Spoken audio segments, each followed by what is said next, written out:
தென்கட்சி கோ சாமிநாதன் ஐயா அவர்களின் இன்று ஒரு தகவல். நகைச்சுவை கதைகள். ஒரு ஆள் இருந்தான், நிறைய பணம் சம்பாதிச்சான். ஆனா செலவு பண்ண மனசு வரல, கருமி. அவன் என்ன பண்ணா, சேர்த்த பணம் பூராவையும் ஒரு மரத்தடியில புதைச்சி வச்சிருந்தான். வாரத்துக்கு ஒரு தடவை அந்த மரத்தடிக்கு வருவான், புதைச்ச இடத்த ஆவலோட பார்த்துக்கிட்டு இருப்பான். அதுக்கப்புறம் போயிடுவான். அவ்வளவுதான். ஒரு நாள் ஒரு திருடன் வந்தான். இவன் புதைச்சி வச்சிருந்ததெல்லாம் எடுத்துட்டு போட்டான். இது தெரிஞ்சு போச்சு. அந்த கருமி புலம்ப ஆரம்பிச்சிட்டான். இவன் புலம்பலை கேட்டதும் அக்கம் பக்கத்தில் இருந்தவங்க எல்லாம் ஓடி வந்தாங்க. என்ன விஷயம்னு விசாரிச்சாங்க. இவன் சொன்னான். ஒரு பெரியவர் கேட்டார், ஏப்பா வாரம் வந்து இந்த இடத்த பார்க்கறதாக சொன்னியே, எப்போவாவது இதில் இருக்கிற பணத்தை எடுத்து செலவு பண்ணியிருக்கியா அப்படின்னு கேட்டார். நான் அப்பப்போ வந்து அதை பார்க்கறது தான் வழக்கம், அதை தொட்டதே இல்லைன்னு அவன். சரி, அப்படின்னா இப்போவும் நீ அதே மாதிரி வாரம் ஒரு தடவை வந்து இந்த இடத்த பார்த்துட்டு போகலாமே அப்படின்னாராம் அந்த பெரியவர். அதுவும் சரிதானே, எவ்வளவு காலமானாலும் அவன் அந்த பணத்தை எடுத்து செலவு பண்ண போறதில்ல. அப்படி இருக்கிறப்ப உள்ளே பணம் இருந்தாலும் ஒண்ணுதான், இல்லாம போனாலும் ஒண்ணுதான். இதுல இருந்து என்ன புரியுதுன்னா, ஒருத்தர்கிட்ட இருக்கிற பணத்தை கொண்டு அவர் பணக்காரரா ஏழையா அப்படின்னு முடிவு செய்யறது சரியில்லை. அந்த செல்வத்தை அனுபவிக்கிற திறன், பயன்படுத்துகிற திறன், அதை வச்சு தான் அவர் ஏழையா பணக்காரரா அப்படிங்கிறத நிர்ணயம் பண்ணணும். அதுதான் சரி. செலவு பண்ண தெரியாதவன் சேகரம் பண்ணிகிட்டே இருக்கிறதுனால என்ன பிரயோஜனம்? தலைமுடியே இல்லாதவன் தாராளமாக சீப்புகளை வாங்கி சேகரம் பண்ணுறது மாதிரி தானே இது. சில சமயம் செலவு பண்ண நாம் தயாராக இருந்தால் கூட அந்த செல்வம் நமக்கு பயன்படுறதில்ல.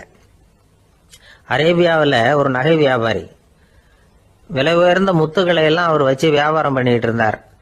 அவர் ஒரு சமயம் ஒரு பாலைவனம் வழியா போயிட்டு இருக்கிறார் ஒட்டகத்துல. அப்போ திடீர்னு கடுமையான புயல் வீச ஆரம்பிச்சுட்டுது. திசை தவறி இவர் எங்கேயோ வந்துட்டார். கூட வந்தவங்களையும் காணல, எங்க போனாங்களோ தெரியல. இவர் ரொம்ப பயந்து போய் அங்கேயும் எங்கேயுமா அலைஞ்சு தெரிகிறார். வழியே தெரியல. பசி கடுமையாயிட்டுது. ஒட்டகத்து முதுகுல ஒரு மூட்டை இருந்தது, அதை பிரிச்சு பார்த்தார். உள்ள ஏதாவது இருக்கான்னு தேடி பார்க்கிறார். அது வரைக்கும் கண்ணில் தட்டுப்படாத அபூர்வமான ஒரு பை கண்ணில் பட்டுது. ஆஹா, அதில் ஏதாவது சாப்பிட்றதுக்கு இருக்கும் அப்படின்னு நினச்சி ஆவலாக அதை பிரித்து பார்க்குறார். அந்த பையில் விலை உயர்ந்த முத்துக்கள் நிறைய இருந்துதான். அப்போ தான் அவர் நினைச்சாராம், விலை உயர்ந்த முத்துக்கள் கூட சாப்பிட்றதுக்கு உணவாக முடியாது அப்படிங்கிறத புரிஞ்சுக்கிட்டாராம். எந்த நேரத்தில் எது நமக்கு தேவையோ அது நமக்கு தாராளமாக கிடைக்கணும். அப்படி அது கிடைக்கிறதுக்கு நம்ம கிட்ட இருக்கிற செல்வம் பயன்படணும். அது நமக்கும் பயன்படலாம், நம்ம மூலமா அடுத்தவங்களுக்கும் பயன்படலாம். அதுதான் செல்வத்தின் பயன். ஒரு மரத்தடியில ஒருத்தன் உட்காந்து அழுதுகிட்டு இருந்தான். அந்த பக்கமா வந்த இன்னொருத்தன் ஏப்பா அழுதுகிட்டு இருக்கிறேன்னு கேட்டான். இந்த இடத்துலதான் பூமிக்கு அடியில பணம் இருக்குது, புதைச்ச இடம் தெரியல, அதான் அழறேன் அப்படின்னா. நல்லா ஞாபகப்படுத்தி பாரு, எந்த இடத்துல புதைச்ச அப்படின்னு கேட்டான் இவன். அது எப்படி எனக்கு தெரியும், புதைச்சி வச்சிருக்கிறவன் நான் இல்லையே, எங்க எழுத்து விட்டுக்காரன் அப்படின்னானா இவன். சில பேரை இப்படி சொல்றது உண்டு, அடுத்தவங்களை அனுசரிச்சு நடந்துக்க தெரியல, அவன் என்ன சார் மனுஷன் அப்படிம்பாங்க. சக மனிதர்களோட எப்படி பழகிறது அப்படின்னு தெரியாததுனாலேயே பல பேர் இன்னைக்கு சங்கடப்பட்டுக்கிட்டு இருக்கிறாங்க. வசதி வாய்ப்பெல்லாம் சரியா இருக்கும், ஆனா வாழ்க்கை சரியா இருக்காது. இன்னொருத்தர்கிட்ட எப்படி பேசுறது பழகிறதுங்கிறது தெரியாததுனாலதான் இந்த அவஸ்தை. சரி, இந்த அவஸ்தை இல்லாம வாழறது எப்படி? இதுக்கு அனுபவசாலிகள் சில வழிமுறைகளை சொல்றாங்க. அதெல்லாம் என்னென்னங்கிறத இப்ப தெரிஞ்சுக்குவோம். முதல்ல நம்ம நாக்கு நம்ம கண்ட்ரோல்ல இருக்கணும். வார்த்தைகளை வந்து கொட்டி விட்டு அதுக்கப்புறம் அள்ள முடியாம கிடந்து கஷ்டப்படக்கூடாது. எப்படி பேசுறோங்கிறதும் முக்கியம், பேசுறப்ப எப்படி முகத்தை வச்சிருக்கிறோங்கிறதும் முக்கியம். அன்பா பேசினாலும் நல்லா இருக்கும். அப்படி பேசுறப்ப ஆதரவா அவர் தோள் மேல ஒரு கையை போட்டுக்கிட்டு பேசினா இன்னமும் நல்லா இருக்கும். ரெண்டாவது விஷயம், இன்னொருத்தர்கிட்ட பேசுறப்ப வாக்குறுதிகளை அள்ளி வீசக்கூடாது. கொடுக்கற வாக்குறுதி குறைச்சலா இருக்கணும். அப்படி கொடுத்த வாக்குறுதியை கண்டிப்பா நிறைவேற்றணும். நாம ஒருத்தரை பாராட்டுறோம் அல்லது அவரை பத்தி அபிப்பிராயம் சொல்றோம்னா அது ஆக்கப்பூர்வமா இருக்கணும். நம்ம பாராட்டு அல்லது விமர்சனம் அடுத்தவருடைய முன்னேற்றத்துக்கு உதவுறது மாதிரி இருக்கணும். நாம சொல்றதை கேட்டுட்டு அவன் தலையில கையை வச்சுட்டு உட்காந்துடக்கூடாது. எப்பவும் உற்சாகமா இருக்கணும், முகம் மலர்ச்சியா இருக்கணும். மனுஷன் இருந்தா வருத்தம், கவலை, ஏமாற்றம் எல்லாம் இருக்கதான் செய்யும். அதெல்லாம் மனசுல இருக்கட்டும். அந்த வருத்தமும் கவலையும் ஏமாற்றமும் சேர்ந்துக்கிட்டு நம்ம முகத்துல இருக்கிற மலர்ச்சியை மூடி மறைக்கிறதுக்கு நாம இடம் கொடுத்துடக்கூடாது. எந்த விஷயத்தை பத்தி யாருகிட்ட பேசினாலும் வெளிப்படையா பேசணும், திறந்த மனசோட பேசணும், மூடி மறைச்சி முன்னு மூங்கிக்கிட்டு இருக்கக்கூடாது. இன்னொருத்தர்கிட்ட பேசுறப்போ விவாதம் பண்ணுங்க, அது தப்பு இல்லை, ஆனா வாதாடிக்கிட்டு இருக்கக்கூடாது. அதாவது என்ன சொல்றாங்கன்னா, டிஸ்கஸ் பண்ணலாம், ஆர்கியூ பண்ணக்கூடாதான். நம்ம கிட்ட இருக்கிற நல்ல குணங்களை நாம எடுத்து சொல்லிட்டு இருக்கக்கூடாது, அந்த நல்ல குணங்களே நம்மளை பத்தி எடுத்து சொல்லணும், அது மாதிரி நடந்துக்கணும். அதே மாதிரி அடுத்தவங்க கிட்ட உள்ள கெட்ட குணங்களை பத்தி அவசியம் இல்லாம நாம பேச வேண்டியதில்லை. உங்களை பத்தி யாராவது தப்பா பேசுறாங்களா, அப்படி அவங்க பேசுறதுல உண்மை இல்லையா அப்படின்னா அதை நீங்க பொருட்படுத்த வேண்டியதில்லை, விட்டுடலாம், அது தானா போயிடும். ஒரு 4-5 பேரோட பேசிட்டு இருந்தீங்கன்னா எல்லாருக்கும் முக்கியத்துவம் கொடுங்க, யாரையும் அலட்சியப்படுத்தாதீங்க. தமாஷா பேசலாம், ஆனா அவங்க தமாஷ் அடுத்தவங்களை கேலி பண்றதா இருக்கக்கூடாது.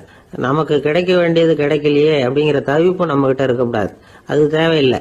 உங்க செயல்பாடுகள் தெளிவா இருக்கட்டும், பாராட்டு தானா அவங்கள தேடிட்டு வரும்.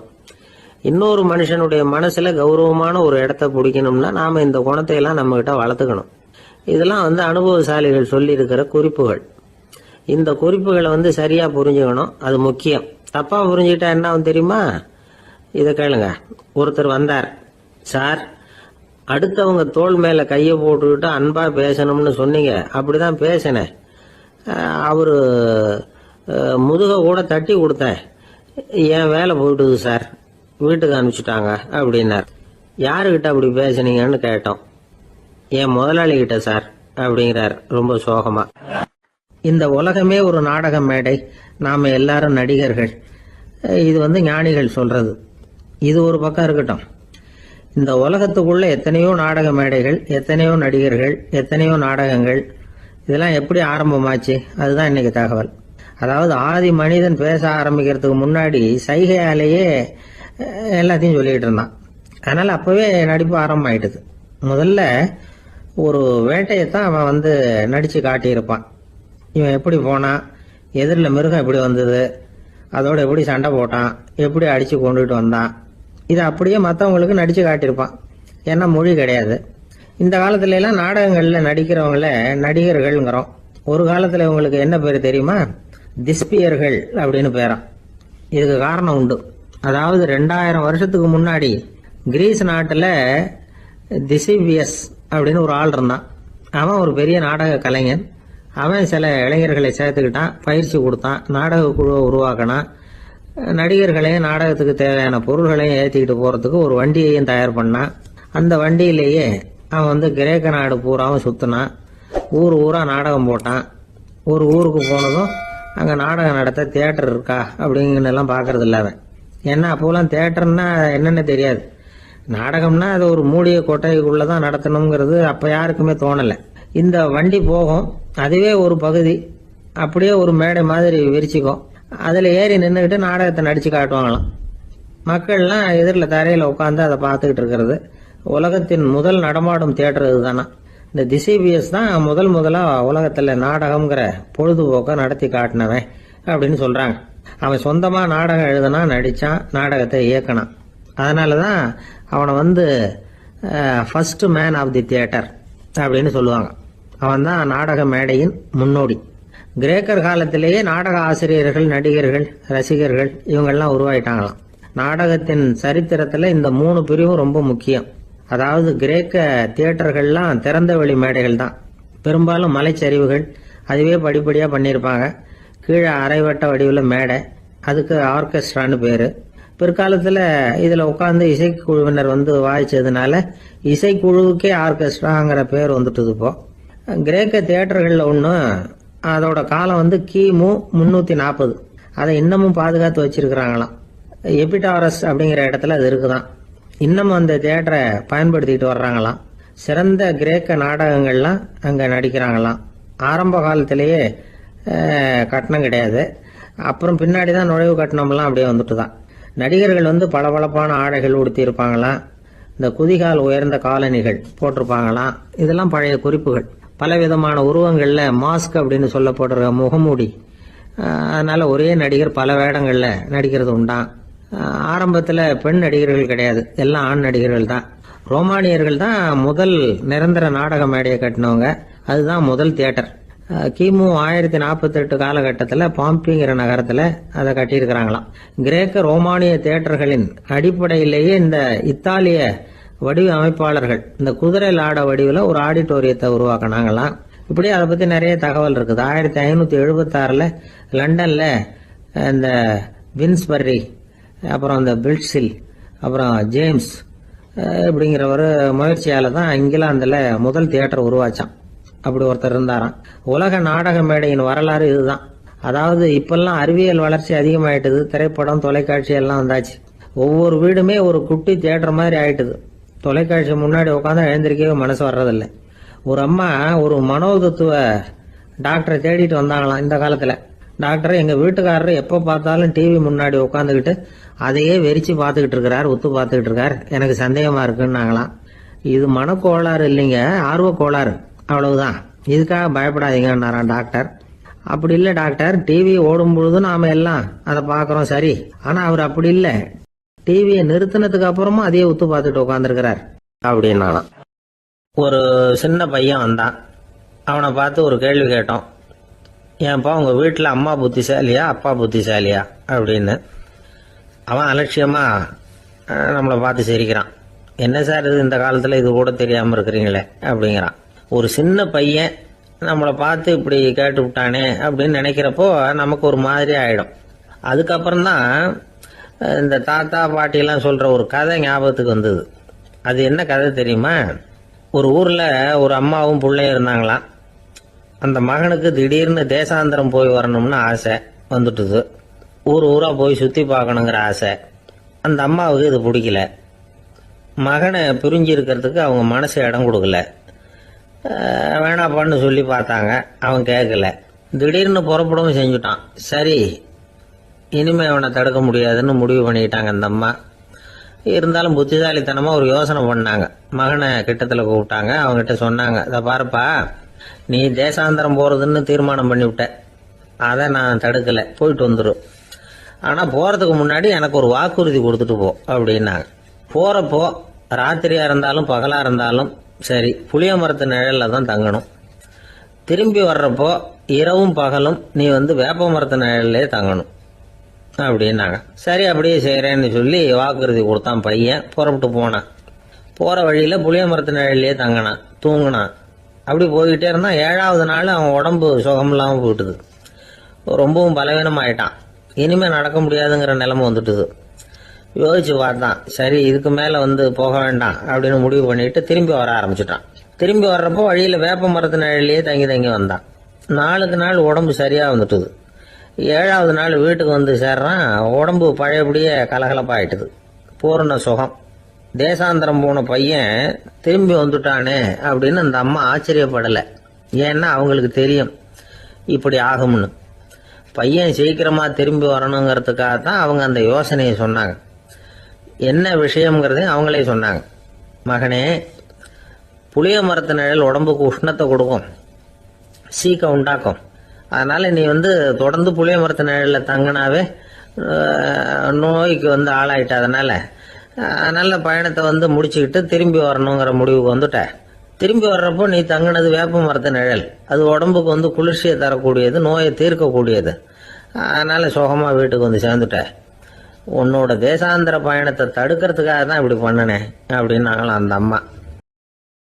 ஒரு அப்பா பையன்கிட்ட 10 ரூபா கொடுத்து இதை எடுத்துக்கிட்டு அடுத்த ஊருக்கு போய் அங்கே இருக்கிற மாமா கிட்ட இதை கொடுத்துட்டு வாடா, வழியில் எங்கேயாவது மரத்தடியில் படுத்து தூங்கி விடாதே அப்படின்னு எச்சரிக்கை பண்ணி அனுப்புனாராம்.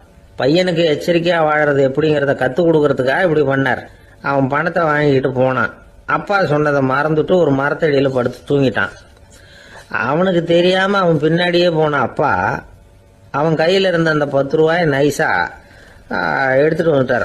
அவன் பையில் தானே வச்சுருந்தான், அது தெரியாமல் எடுத்துகிட்டு வந்துட்டார். அவன் தூங்கிக்கிட்டு இருக்கான். எடுத்துகிட்டு ஒரு மறுபடியும் வீட்டுக்கு வந்துட்டார். பையன் முழிச்சுக்கிட்டு பையை தடவி பார்க்குறான், பணத்தை காணும். அழுதுகிட்டே திரும்பி வந்தான். அப்பா கிட்ட விஷயத்த சொன்னான்.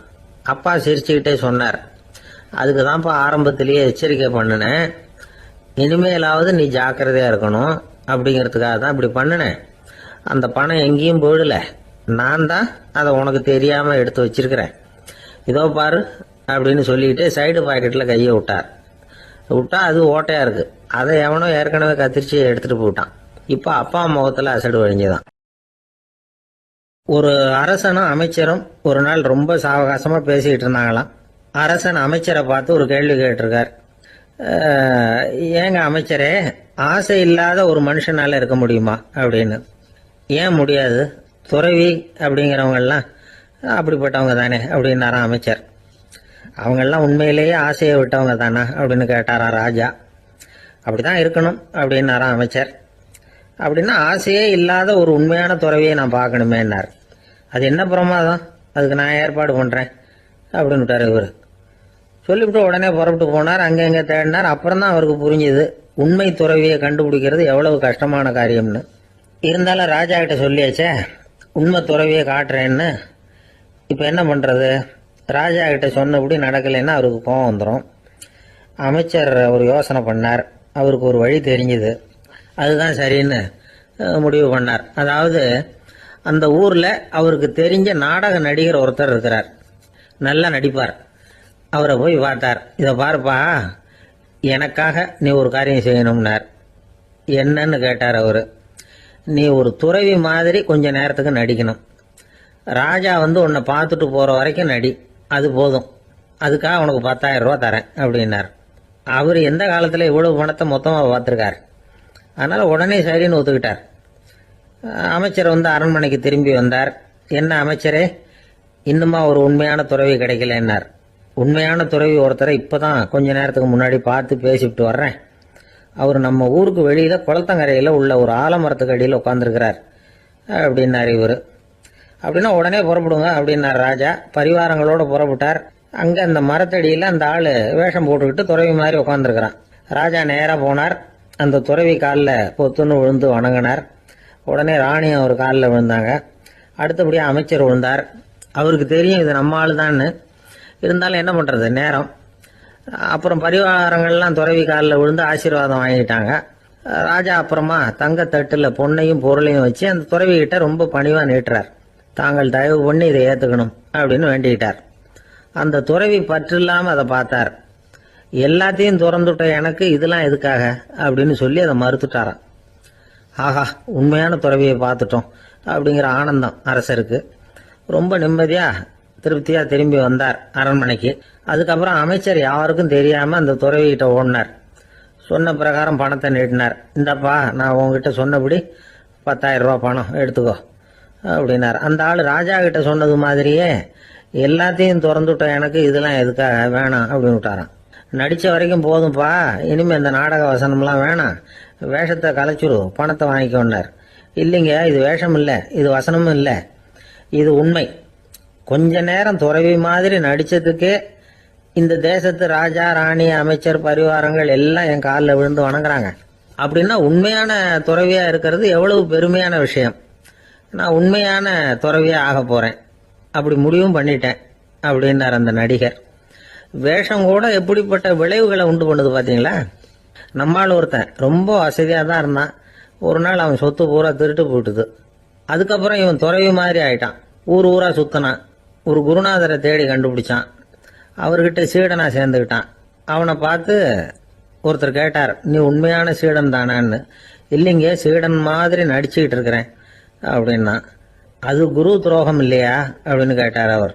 இல்லைங்க, நான் பண்ணது குரு துரோகம் இல்லை, என் குரு பண்ணது தான் துரோகம். என்னுடைய பணத்தை கொள்ளையடிச்சது இவர் தான். அதை எங்கே வச்சிருக்காருன்னு கண்டுபிடிக்கிறதுக்காக தான் இவர்கிட்ட சீடனா சேர்ந்துருக்கிறேன் அப்படின்னானா. அந்த ஆள் என்ன கண்ணா பண்ணான்னு திட்டி விட்டான் சார். அதை நினைச்சா எனக்கு ரொம்ப வருத்தமா இருக்கு அப்படின்னு சொல்லி கவலைப்பட்டார் ஒருத்தர். இதுல கவலைப்படுறதுக்கு என்ன இருக்குது அப்படின்னார் ஒரு பெரியவர். அவர் ஒரு மகான். என்ன சார் இப்படி சொல்றீங்க, ஒருத்தர் நம்ம பார்த்து திட்டுனா வருத்தமா இருக்காதா அப்படின்னார். அது எப்படி வருத்தமா இருக்கும், திட்டுறதுங்கிறது என்ன, அது வெறும் சத்தம் தானே அப்படின்னார் அந்த பெரியவர்.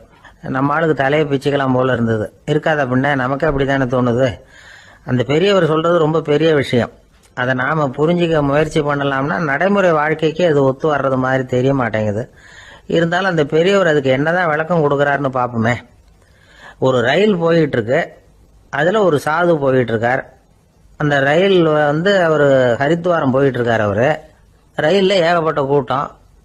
நம்ம ஊர் ரயில் கேட்க வேணும், டிக்கெட் வாங்கிட்டு கொஞ்சம் பேர், வாங்காத கொஞ்சம் பேர். அது என்னத்துக்கு அனாவசியமா டிக்கெட் அப்படிங்கிற நினைப்புல பாதி பேர். இந்த கூட்டத்துக்கு மத்தியில அந்த சாதுவும் போயிட்டு இருக்கிறார். உட்கார்றதுக்காக இருந்த இடத்துல ஒரு ஆள் படுத்திருக்கிறான், கொஞ்சம் முரட்டு ஆசாமி. அவன் காலு பக்கத்துல கொஞ்சோண்டு இடம் பாக்கி இருந்தது. அந்த இடத்துல இந்த சாது உட்காந்துருந்தார். மெதுவா உட்காந்துக்கிட்டார் போய். ஆனா அந்த ஆளு ராத்திரி பூரா இவரை காலால உதச்சிக்கிட்டே இருக்கிறான். அது இவருக்கு ரொம்ப அவமானமா பட்டது. அதனால துக்கம் ஏற்பட்டது. இருந்தாலும் அதை ஒரு மாதிரியா சகிச்சுக்கிட்டே இவர் வந்து சேர்ந்தார். பொழுது விடிஞ்சது. அந்த சாது ஹரித்வார் வந்து சேர்ந்தார். அங்க ஒரு பெரிய ஞானியை சந்திச்சார். ராத்திரி ரயில்ல அந்த ஆளு உதைச்சதையும் அதனால தனக்கு ஏற்பட்ட துக்கத்தையும் இந்த சாது அந்த ஞானி கிட்ட சொன்னார். சொல்லிவிட்டு, ஏன் சுவாமி, எனக்கு துக்கம் ஏற்பட்டதே அது தப்பா அப்படின்னு கேட்டார். தவறுதான் அந்த ஞானி. உனக்கு இன்னமும் தேக அபிமானம் போகலைங்கிறது தான் அது காட்டுது. அஷ்டாவக்கிரர் என்ன சொல்றார் தெரியுமா? உண்மையான ஞானி யாராவது தன்னை வந்தனை செய்தால் அதற்காக சந்தோஷப்பட மாட்டார், யாராவது நிந்தனை செய்தால் அதற்காக வருத்தப்பட மாட்டார் அப்படின்னு சொல்றார். நிந்தனைங்கிறது ஒரு ஒலி தான். தேகாபிமானம் இருக்கிற வரைக்கும் இந்த ஒலி நம்மளை வந்து வேதனைப்படுத்தும். நான் தேகம் இல்லை, ஆத்மா அப்படிங்கிற நினைவு இருந்தா இந்த ஒலி நம்மளை பாதிக்காது. மனு என்ன சொல்றார் தெரியுமா?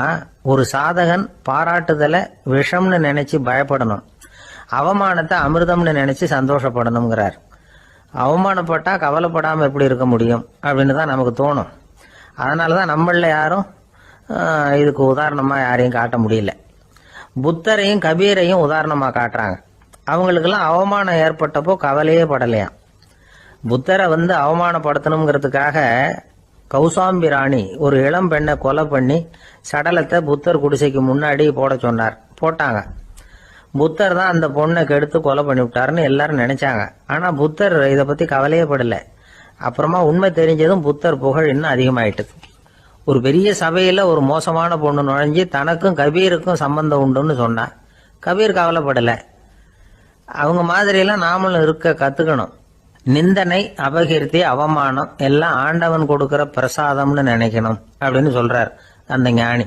இதை கேட்ட இந்த காலத்து ஆசாமி ஒருத்தர், நான் கூட அப்படிதான் சார், யாராவது அவமானப்படுத்தினா கவலைப்பட மாட்டேன். நேத்து கூட ஒருத்தர் என்ன பலார்னு அரைஞ்சுட்டார், நான் கொஞ்சம் கூட கவலைப்படல, பேசாம வந்துட்டேன்னார்.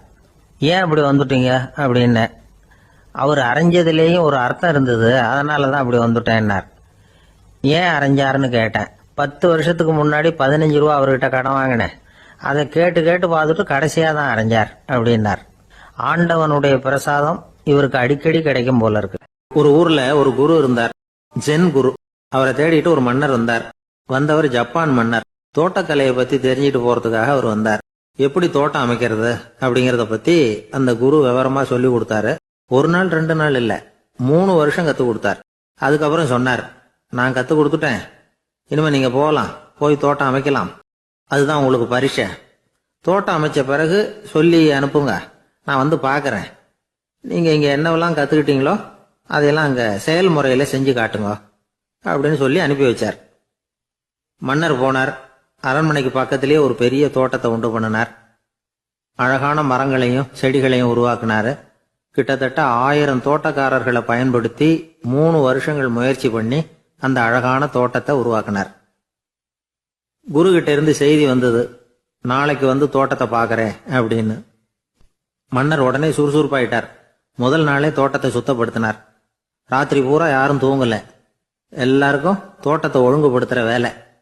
அது அந்தந்த இடத்துல ஒழுங்கா இருக்குதா அப்படின்னு சரி பார்த்தாங்க. ஒரு தவறும் இல்லாத வகையில அதை ஒழுங்குபடுத்தினாங்க. மறுநாள் குரு வந்தார், தோட்டத்தை பார்த்தார். அவருக்கு கோபம் வந்துட்டுது. மன்னருக்கு ஆச்சரியம், எப்பவும் சிரிச்சுக்கிட்டே இருக்கிறவர் இப்ப எப்படி இருக்கிறாரே அப்படின்னு. மெதுவா குரு கிட்ட போய், எல்லாம் சரியா தானே இருக்குது அப்படின்னார். எல்லாம் சரிதான், ஆனாலும் எங்கே அந்த பொன்னிற காற்று அப்படின்னார். உதிர்ந்த இலைகள், பொன் மஞ்சள் நிற இலைகள் காற்றில் அப்படி புரண்டு ஓடுவதை நான் பார்க்க முடியவில்லையே அப்படின்னாராம். அது இல்லாம இந்த தோட்டம் உயிரோட்டம் உள்ளதா இருக்காது, இதுல பாடல் இல்லை, ஆடல் இல்லை, அதெல்லாம் இல்லாம இந்த தோட்டம் ரொம்பவும் செயற்கையா தெரியுதுன்னாராம். மன்னர் இப்பதான் யோசனை பண்ணார். கீழே கிடந்த காஞ்சி போன இலைகள் மட்டும் இல்ல, மரத்துல இருந்த காஞ்சி போன இலைகளையும் அப்புறப்படுத்தி சுத்தமா வச்சிருக்கிறார். இறப்பும் வாழ்க்கையினுடைய ஒரு பகுதி தான். மரணம்ங்கிறது வாழ்க்கைக்கு எதிரானது அல்ல, அதை நிரப்பும் ஒரு பகுதி தான் அது. மரணம் இல்லையில் வாழ்க்கையே இல்லை அப்படிங்கிறது பெரியவங்க கருத்து. இப்ப அந்த தோட்டம் அழகா தான் இருக்குது, இருந்தாலும் அது ஒரு ஓவியம் மாதிரி உயிர் இல்லாமல் இருக்கு. குரு ஒரு வாளியை கையில எடுத்துக்கிட்டார், தோட்டத்தை விட்டு வெளியில போனார். ஏற்கனவே வீசி எறிந்த அந்த சருகுகளை எல்லாம் அள்ளி கொண்டுகிட்டு வந்தார். உள்ள எல்லா இடங்கள்லயும் அதை வீசினார். உடனே காத்து அந்த காய்ந்த சருகுகளையும் பழுத்த இலைகளையும் அசைக்க ஆரம்பிச்சுட்டுது. இப்போ அங்க சலசல சத்தம், சங்கீதம், இலைகளின் நடனம், ஓவியம் மாதிரி இருந்த அந்த தோட்டத்துக்கு இப்போ உயிர் வந்துட்டுது. இதுதான் அந்த பொன்னான காற்று அப்படின்னாராம் குரு. மன்னருக்கு புரிஞ்சுது. மிகப்பெரிய ஜென் கேள்வி ஒன்று உண்டு. உம்மான் அப்படிங்கிற ஒரு பெரிய குருவை பார்த்து துறவி ஒருத்தர் கேட்டாராம், இலைகள் எல்லாம் கீழே விழுந்து மரங்கள் மொட்டையாக இருக்கும் பொழுது என்ன நடக்கும்? இதுதான் கேள்வி. இதுக்கு உம்மான் சொன்ன பதில் பொன்னான காற்று, தி கோல்டன் விண்ட் அப்படின்னாராம். இதுக்கு என்ன விளக்கம்னா, உன்னுடைய எண்ணங்கள் எல்லாம் உன்னுடைய மனசிலிருந்து கீழே விழுந்து உனது உள்ளுணர்வானது மொட்டையாக நிற்கும் நிலைதான் அது. உனது வேர்களின் அருகில் காற்று வீசுகிறது. எல்லா எண்ணங்களும் உன்னிலிருந்து வெகு தூரத்துக்கு புரண்டு கொண்டே சென்று விடுகிறது. நீ அவற்றை கடந்து விட்டால் நீ அவைகளுக்கெல்லாம் மேலெழுந்து கீழே பார்ப்பவனைப் போல நிற்க ஆரம்பித்து விடுவாய். அதுதான் தியானம் என்பது அப்படின்னு சொல்றாங்க. தியானம்ங்கிறது எண்ணத்துக்கு எதிரானதில்லை. தியானம்ங்கிறது எண்ணங்களை கடந்து செல்வதுதான். அதுக்கப்புறம் நாம பொன்னிற காற்றுல ஆட ஆரம்பிச்சிருவோம். இதுதான் பெரியவர்கள் சொல்றது. என்கிட்ட ஒருத்தர் தோட்டம் அமைக்கணும்னு யோசனை கேட்டு வந்தார். எல்லாம் சொல்லி கொடுத்தேன். செடிகள்லாம் செழிப்பா வளரணும்னா வேர் காயாம பாத்துக்குங்க, தினமும் தண்ணி விடுங்க அப்படின்னு சொல்லி அனுப்பி வச்சேன். ஒரு மாசம் கழிச்சு ஒரு தோட்டத்தை பாக்கிறதுக்காக போனேன். போய் பார்த்தா எல்லா செடியும் வாடி கிடக்குது. என்னங்க இப்படி பண்ணிவிட்டீங்கன்னு. நீங்க சொன்னபடிதான் செஞ்சேன்னார். என்ன செஞ்சீங்கன்னு கேட்டேன். வேர் காயாம பார்த்து சொன்னீங்க, தினமும் ஒரு தடவை எல்லா செடியையும் ஒவ்வொன்னா புடுங்கி பார்த்து வேர் காயாம இருக்கா அப்படின்னு பார்த்துட்டு அதுக்கப்புறம் தண்ணி பாய்ச்சனே, அவ்வளவுதான் அப்படின்னார். இன்று ஒரு தகவல். நகைச்சுவை கதைகளை கேட்டு ரசித்தமைக்கு நன்றி.